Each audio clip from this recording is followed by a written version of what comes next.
Bom dia com propósito. Porções diárias de sabedoria que vão transformar sua vida. Bom dia! Sejam todos muito bem-vindos a mais um Bom Dia com Propósito. Que alegria estar com você nessa segunda-feira, aqui iniciando, o mês de fevereiro. É uma alegria enorme saber que você está aqui juntamente comigo, disposto a aprender, disposto a vitaminar teu espírito. É o que eu falo sempre aqui, que é como a gente está todo dia entregando pílulas diárias de sabedoria, então essas pílulas têm como propósito vitaminar o teu espírito, te conectar com Deus, sim. Esse é o poder da inerrante palavra de Deus, que é aí alimentar o nosso espírito, deixar a gente vivo, fortalecido. Inclusive, essa semana está especial, imperdível, porque nós vamos falar sobre um assunto muito importante: fé, esperança e alegria. Isso mesmo. Parece, Você pensou aí que a gente ia falar só sobre tristeza, sofrimento, Sim, mas vamos falar da alegria em meio à dor. É isso que nós vamos falar hoje, e o texto que nós vamos tomar por base está na carta à igreja de Filipenses. Carta aos Filipenses, capítulo 1. Nós vamos, aliás, trabalhar esse livro a semana quase toda. Tem assuntos, conteúdos importantíssimos dessa carta que Paulo escreveu aí, endereçada aos Filipenses. E se você puder abrir juntamente comigo, vai ser ótimo para nós irmos acompanhando juntos, tá? Se você não me conhece, se você é novo por aqui, deixa eu me apresentar, Eu me chamo Ellen Silva. Eu estou aqui todo dia com você, de segunda a sexta, 6h da manhã. Você pode dar uma chegadinha aqui nesse canal.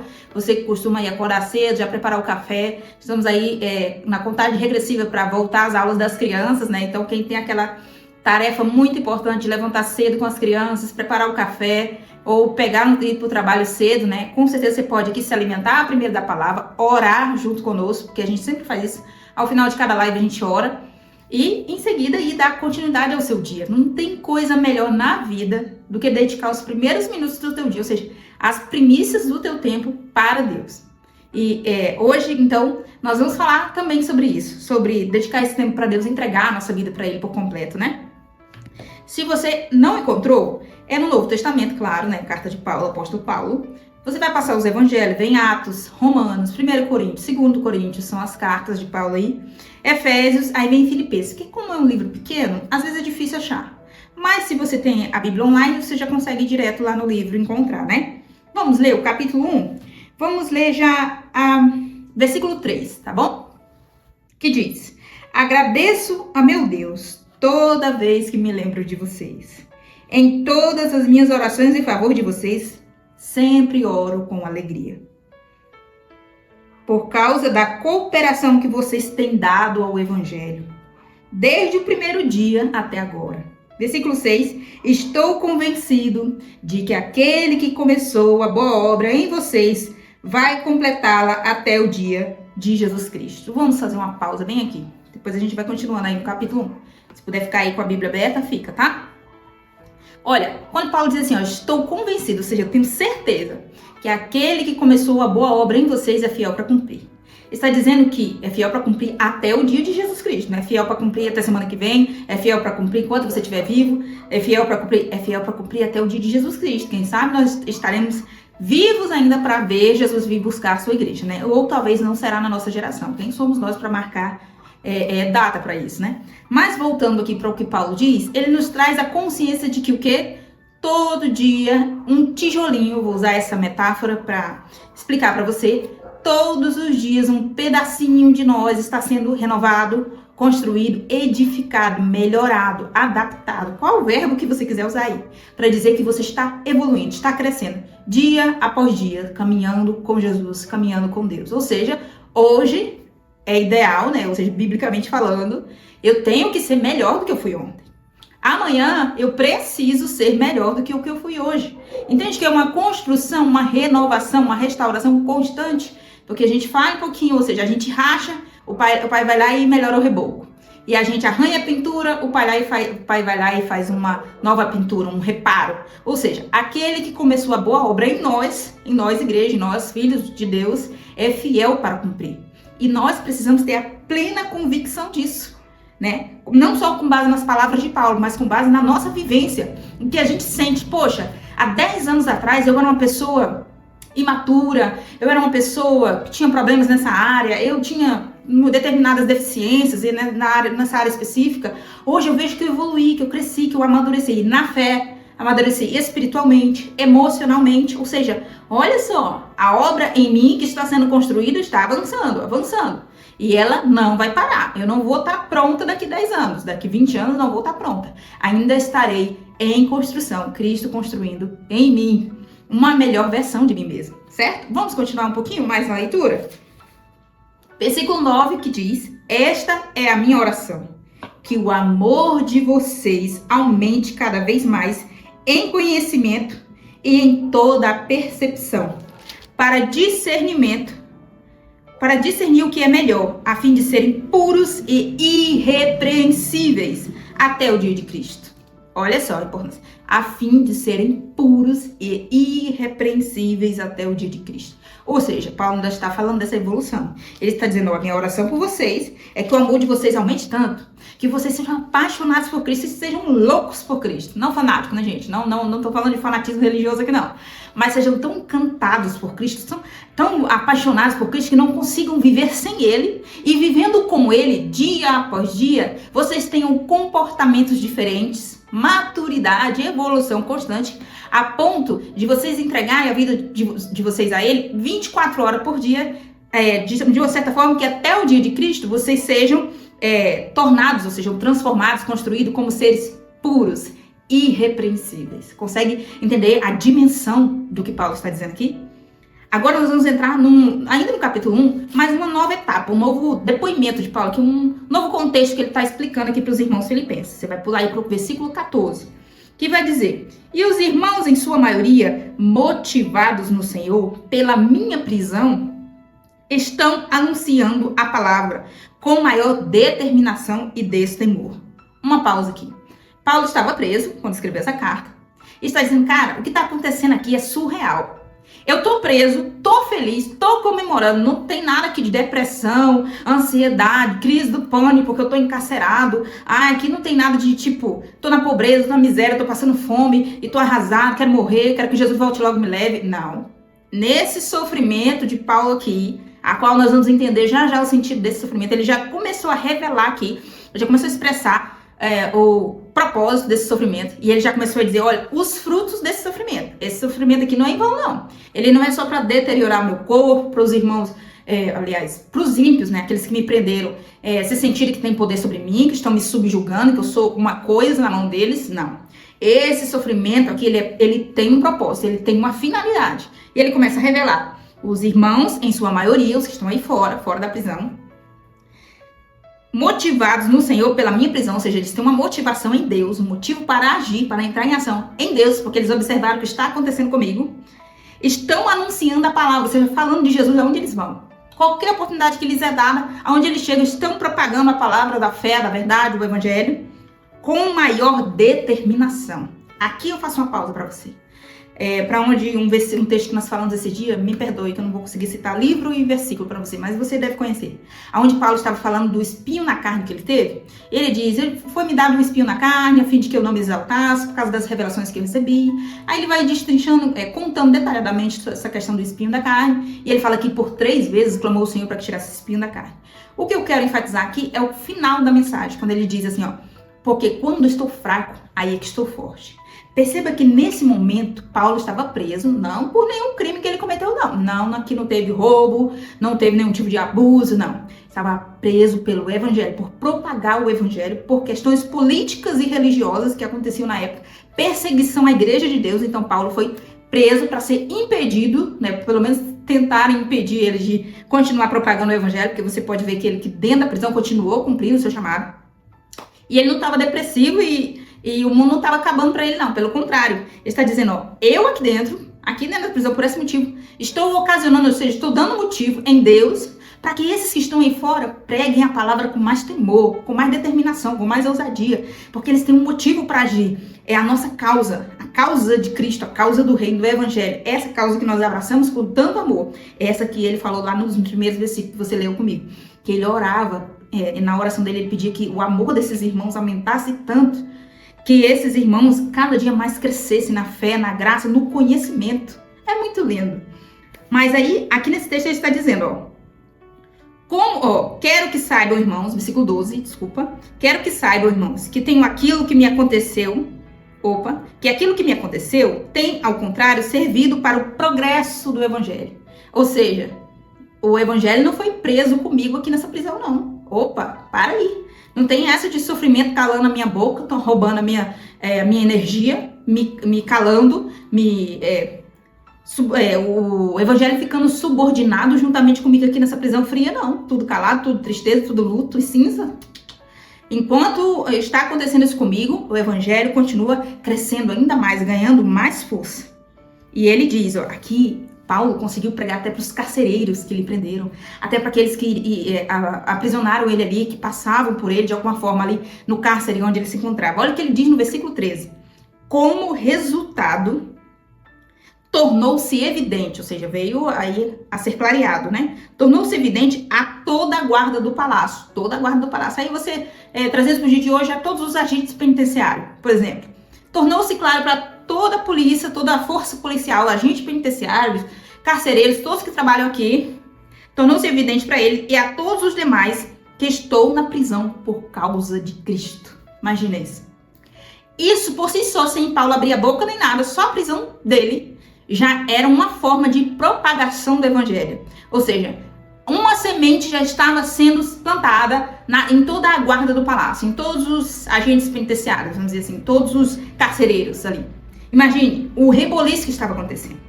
Mas agora, andando mais um pouco ainda nesse capítulo de Filipenses, nós vemos que Paulo começa a dizer, olha, eu estou sabendo de uma galera aí, a partir do versículo 15, você pode fazer a leitura aí individual, conferindo por detalhe. Mas ele disse, tem um povo aí que está pregando o evangelho de Jesus Cristo por inveja. Esse povo quer me imitar, esse povo não faz ideia do que eu estou passando aqui frio, exposto a bactérias, doença da cela aqui da prisão, exposto a tantos outros perigos, correndo risco de vida. E esse povo está com inveja de mim, não faz ideia do que eu passo de fato, de verdade, as batalhas mentais, emocionais e espirituais que eu tenho que enfrentar. E eles estão pregando o evangelho por inveja, ou seja, querendo me imitar, querendo dizer que eles são mais apóstolos do que eu. Sim, tinha uma galera dessa forma. Mas Paulo diz, só tem um detalhe. Eu comemoro que eles estejam ainda que pregando por evangelho. Ou seja, de um jeito ou de outro. Versículo 18, você consegue conferir isso. De qualquer forma, o evangelho vai ser pregado. E isso é o que importa, por isso eu me alegro. Imagina, você está sendo invejado, está sendo imitado. Percebe que tem um povo de baixo nível aí, tentando fazer o que você faz sem saber os sapatos que você calça, né? Aonde aperta o calo.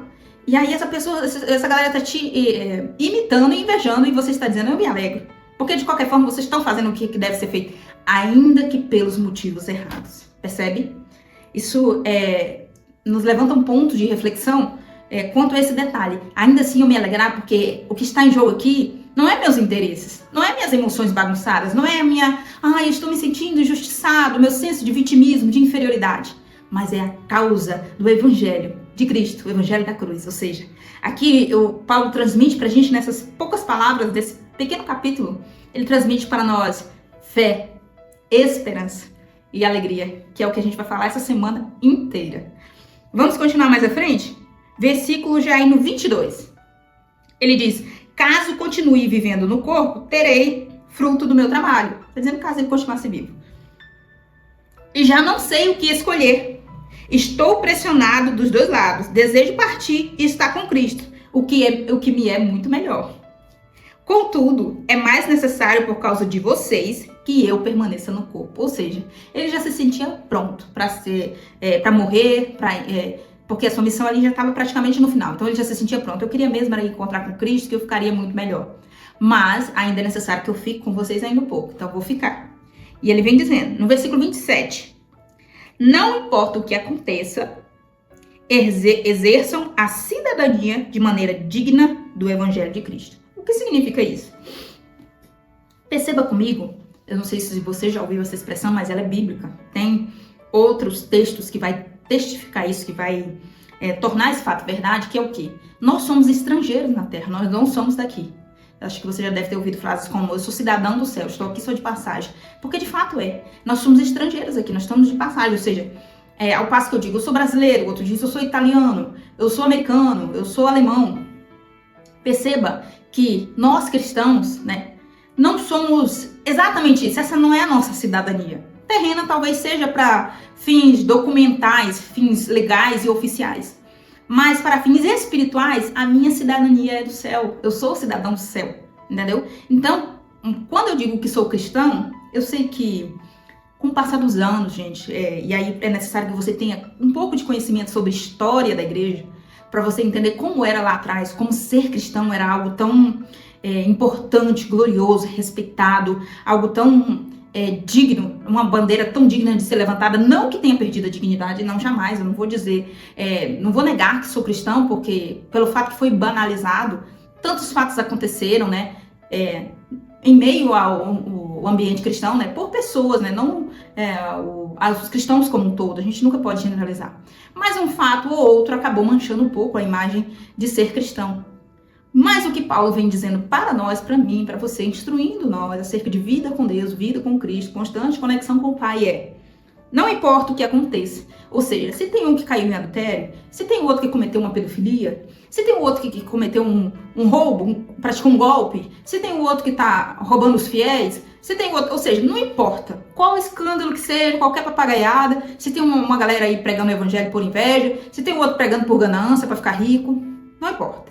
Aí ele vem, põe uma vírgula e diz: exerçam a cidadania de maneira digna do Evangelho de Cristo. Ou seja, seja um cidadão do céu onde você for. Não fure a fila do banco, não. Lembra semana passada que eu, nas últimas lições, acabei dando esse exemplo, quando eu furo a fila do banco, estou sendo antiético, né, irresponsável, indecente, imoral, né? Não, mas aí eu posso colocar uma lista aqui, uma gama de exemplos. E agora falando de sofrimento especificamente, para ficar bem claro o tema central de hoje, que eu trouxe aí esse título de sofrer por um propósito maior é um privilégio. Nós vamos ler agora onde Paulo diz exatamente isso. Mas primeiro eu quero trazer para você essa questão de sofrimento. Porque algumas pessoas acham que é algo tão distante. Tipo assim, não, sofrer por evangelho é o que Paulo passou. E nos nossos dias, eu quero ver quem é que já vi gente fazendo esse tipo de desafio, né, desaforo, assim. Nós não sofremos pelo evangelho como Paulo. Os cristãos de hoje são tudo covardes, os crentes são tudo covardes, essas coisas assim mais, né, carnal, né, uma coisa mais imatura. Que é desafiando de que nós não temos a capacidade de sofrer como Paulo. É claro que não temos. Quem somos nós, né? Mas eu quero dizer assim que os tempos são outros. Para que nos compararmos com os dias de Paulo no início da igreja? Nós sabemos que o início de qualquer coisa na nossa vida, você vai iniciar uma casa, você vai mudar de endereço para outro estado, vai iniciar a vida no outro estado, no outro país, você vai iniciar um relacionamento, um casamento, o filho, o bebê que acabou de nascer, ou seja, todo início é desafiador, todo. Vai iniciar qualquer coisa, é desafiador, é um novo ambiente, é um novo aprendizado, é uma nova linguagem. Vou aprender agora sobre marketing. Vou aprender agora sobre programação de computador. Vou aprender agora sobre design, moda. Ou seja, se é um novo ambiente, um novo conteúdo, vai ser uma nova linguagem, então vai ser desafiador. Nesse momento de Paulo, era um novo. Era agora, deixamos de ser judeus para agora sermos o povo de Cristo, a igreja de Cristo, a noiva de Cristo. Deixamos de ser separação de romanos e judeus e gregos. Agora nós somos um só. Nós somos membros de um só corpo, do corpo de Cristo. Então misturou agora o grego, o romano, o egípcio, o brasileiro. Misturou agora todos. Sejam judeus natos, sejam nós gentios. Misturou, consegue entender? Então, agora nessa mistura, desse nascimento do cristianismo, Jesus não veio fundar uma religião. Gosto muito de enfatizar isso, Jesus não fundou uma religião. Ele trouxe a personificação, ou seja, o amor encarnado veio nos mostrar como se deve se comportar um filho de Deus. Tem até uma pessoa que sempre diz assim, Jesus é o nosso irmão mais velho, então ele veio nos ensinar a se comportar como filho. Mais ou menos isso. Então aqui, nós nunca devemos fazer essa comparação de questão de sofrimento. Então adaptando isso para os nossos dias, hoje em dia, por exemplo, pelo menos aqui no Ocidente, né, nos países aqui a maioria, pelo menos, nós sabemos que aqui na América Central, aqui até na América do Sul, tem alguns regimes fechados, né, governos ditatoriais que perseguem sim a igreja, perseguem sim as pessoas por questões religiosas.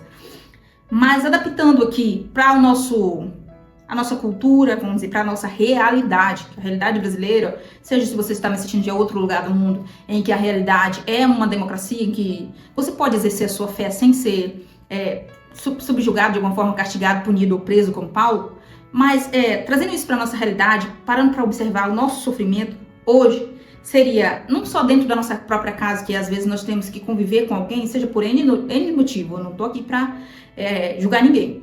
Mas quando nós temos, por exemplo, de dentro da nossa casa, conviver com alguém que professa outro tipo de fé, nós já estamos sofrendo pelo Evangelho de Cristo. De uma certa forma, estamos sim. Ainda que alguém negue, ainda que alguém diga que não tem nada a ver, tem sim. Então, se você permanece na sua postura fiel ao Evangelho, como disse Jesus, não pensem que vim trazer a paz, vim trazer a espada. Ou seja, a nora vai ficar contra a sogra, o filho vai ficar contra a mãe, e o irmão contra o irmão, ou seja, por causa do meu nome. É mais ou menos nesse sentido, um professando a fé em Jesus Cristo, crendo na sua morte e ressurreição, seguindo aqui a sua fé cristã, e outro não, e acabando dando esse atrito de conflito de fé.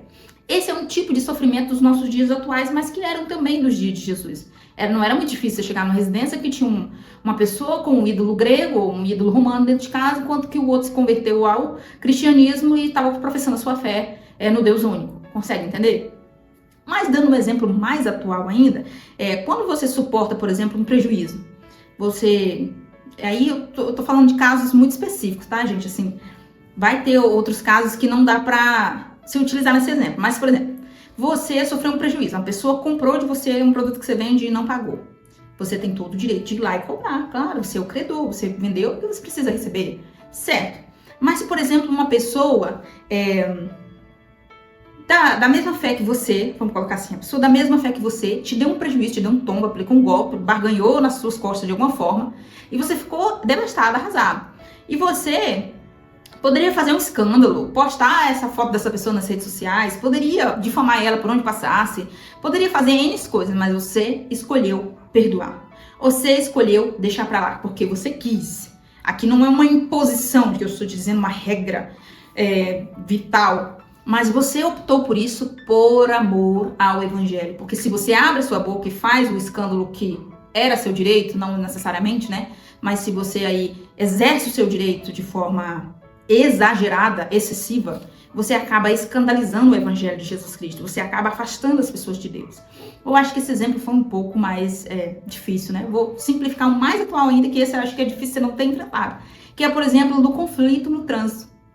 Que é muito comum, porque o trânsito é onde todo mundo tá com pressa, é meio que o diabo se aproveita disso para armar cilada para as pessoas, né? Acabar saindo de si, perdendo a cabeça e acabar prejudicando um ao outro ali, suscitando uma contenda, né? Então a pessoa te xinga no trânsito, dá uma arranhada no seu carro, faz alguma coisa, e você pode revidar, claro, pode xingar de volta, pode fazer algum gesto obsceno, alguma coisa assim, mas você escolhe dizer, tudo bem, amigo, te perdoo, ou você tá certo, a pessoa ali te xingando e dizendo que você tá errado, e às vezes você tava errado de fato, ou às vezes você tava certo, mas você acaba optando por dizer, amigo, você tá certo, beleza, desculpa aí, com licença, e você acaba, como diz a própria Bíblia em Provérbios, uma palavra branda acalma todo furor, mas você acaba vivendo exatamente isso que nós estamos dizendo aqui nesse contexto de Filipenses, que é o quê? Sofrer pelo Evangelho como um privilégio, é um privilégio. Agora eu vou ler o texto de Paulo e eu volto nesse exemplo do trânsito. Perceba aqui, ainda no Filipenses 1, vamos ler o 28 que diz: sem de forma alguma deixar-se intimidar por aqueles que se opõem a vocês. Para eles, isso é sinal de destruição, mas para vocês, de salvação. E isso da parte de Deus. Olha o que diz o 29. Pois a vocês foi dado o privilégio de não apenas crer em Cristo, mas também de sofrer por Ele. Ou seja, para quem tá lá fora, te observando e não sabe nada da sua vida com Deus, da sua fé, do que você acredita, da palavra, a pessoa não sabe. Então, para ela, isso é burrice, você é um tolo, você é fraco, você é mole, isso que você tá fazendo é uma perda de tempo, é destruição. Mas, biblicamente, falam que Paulo está dizendo, olha, para você, isso é salvação. Pois a vocês foi dado um privilégio. O privilégio não só de crer, ou seja, crer é um privilégio. Mas um outro privilégio foi dado, um maior que esse de crer, que é o privilégio de sofrer por ele. Então percebe que no exemplo do trânsito, eu quero fulminar a pessoa tá xingando minha mãe, a pessoa arranhou meu carro, a pessoa tá ali querendo ser um doido no meio da rua, me fazendo vergonha, me expondo a vexame, me expondo a ridículo, eu quero me vingar, de alguma forma, com as próprias mãos ou com a boca, mas eu escolho ficar calmo, ou pelo menos calado, por mais que por dentro eu tô... os nervos estão à flor da pele, mas eu fico calma me contenho e repreendo aquela pessoa mentalmente, para não ativar ela, mas aguçar, né, a raiva dela. E só digo, amigo, você tá certo. Desculpa, com licença, foi mal e pronto. Ali eu já estou sofrendo, né, com esse privilégio que Paulo está dizendo pelo Evangelho. Acho que ficou claro para você, né? Eu consegui trazer aí um exemplo atual. Por quê? Porque esse testemunho de Paulo, o sofrimento deles dos dias, a perseguição da igreja, não que não tenha perseguição, tá, gente? Perseguição tem, sempre terá, até a vinda de Cristo. Vai ter esses governantes, presidentes, ditadores, esses regimes ditatoriais, esses países de regime fechado, onde vai ser muito desafiador sempre para a igreja exercer sua fé ali. Mas nós não precisamos de tamanho sofrimento para dizer, não, eu sou servo de Deus, sou filho de Deus, sou servo de Cristo, porque eu estou sofrendo de fato. Olha, fui preso porque eu estava pregando a palavra, por exemplo, que no YouTube derrubou meu canal, que é um canal de pregação da palavra, por exemplo. E estou sendo perseguido. Então estou me alegre porque Cristo está em mim, porque por isso, entendeu? Não que seja errado, eu acredito que você está conseguindo me entender. Mas eu não preciso buscar esse sofrimento para validar a minha fé e validar o sofrer com privilégio, conseguiu entender? Então essa é uma constante, é todo dia. Essa fé, essa esperança, essa alegria precisam ser renovadas em cada experiência da minha vida. Seja uma discussão no trânsito ou uma pré-discussão que não evoluiu porque eu fui sábio de deixar Cristo transparecer em mim, seja de um problema de grande escala a qual eu me posiciono, não. Eu não vou fazer o que é errado, eu vou fazer o que é certo. Por amor ao Evangelho. Conseguiu entender? Vamos orar agora, então? Se você não colocou seu pedido de oração aqui no chat, aliás, se você não é inscrito no canal, eu quero convidar você a se inscrever aqui nesse momento, porque todo dia eu estou aqui com você, trazendo palavras de sabedoria. Ajude esse canal a crescer. Estou tão feliz, completamos 50 inscritos. Né? Estamos aí caminhando dia após dia para que mais pessoas sejam alcançadas por essa palavra. Não porque nós somos bons, não porque nós temos aí uma coisa muito especial, que algo acima de outras pessoas, mas porque a palavra de Deus precisa alcançar o máximo de pessoas possível. E você pode contribuir com isso se inscrevendo no canal, claro, curtindo cada vídeo que você assistir por aqui, que tem conteúdo de valor. Vamos orar então? Senhor, nosso Deus e Pai, no nome de Jesus, teu Filho, que nós oramos nesse momento te dando graça, Pai, pela palavra que o Senhor nos liberou nessa manhã, nessa segunda-feira. Eu oro para que todo mal seja repreendido na nossa casa, nas nossas vidas e no meio de toda a nossa família. Eu oro para que todos quantos me ouvem agora sejam visitados pelo Senhor. Aqueles que estão com o coração angustiado, perturbado nessa segunda-feira, preocupado com os afazeres, com os compromissos econômicos, financeiros, preocupado com a vida emocional, preocupado com a família, qualquer preocupação que essa pessoa esteja no seu coração, que ela tenha força de lançar sobre o Senhor suas preocupações, suas tribulações, o seu medo. Em nome de Jesus, nos ajuda a alimentar cada dia mais a nossa fé conforme a palavra, a nossa esperança, a nossa alegria quando vier o dia mau, o desafio, a afronta, seja no trânsito, no trabalho, nos estudos, em todos os nossos círculos sociais, aonde o mal vier nos enfrentar, aonde nós estivermos de frente a frente com o desafio de permanecer em Cristo, dar bom testemunho, que nós possamos lembrar sempre da palavra do Senhor, do que o Senhor nos instrui. E principalmente aquilo que nós aprendemos hoje, que é um privilégio sofrer pelo teu nome, Jesus. Nessa hora eu te peço, nos dá uma semana incrível, extraordinária, esse mês que está começando. Abençoa, Pai, as crianças que vão retomar as aulas, ou aqueles que terminaram as suas férias do trabalho, as pessoas que vão retornar ao trabalho. Que o Senhor abençoe o trabalho das mãos de cada um, que o Senhor dê-nos sabedoria, maturidade, evolução, crescimento, a cada dia mais em todas as áreas das nossas vidas. Livra-nos de todo mal, Senhor, e a Ti nós entregamos as nossas vidas nessa manhã. Nos dê um dia abençoado, uma semana abençoada, em nome de Jesus. Amém. Um beijo para você. Eu espero você aqui amanhã para nós trabalharmos Filipenses 2. Um beijo, até amanhã, às 6h01 da manhã.